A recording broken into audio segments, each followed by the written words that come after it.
এবার চলো গাইস, আমাদেরকে তাড়াতাড়ি তোমরা লাইক সাবস্ক্রাইব করে দাও, না হলে আমি ট্রেনে চাপা পড়বো ট্রেনে। চলো, তোমরা তো লাইক সাবস্ক্রাইব করে দিয়েছো মনে হচ্ছে, তাই আমি ট্রেনে চলাই চাপা পড়ছি না। চলো এখন এই আমি একটা লাভ দিলাম। এই এবার এইটা দিয়ে নি, পরে কাজে লাগবে।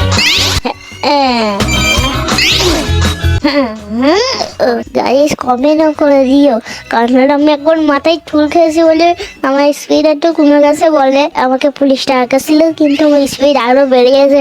এখন রাস্তায় পুরোপুরি চলে আসছে, রাস্তাটা জাম করে রেখেছে গাইস, আমাদের যা খেয়ে দেবে না তাই।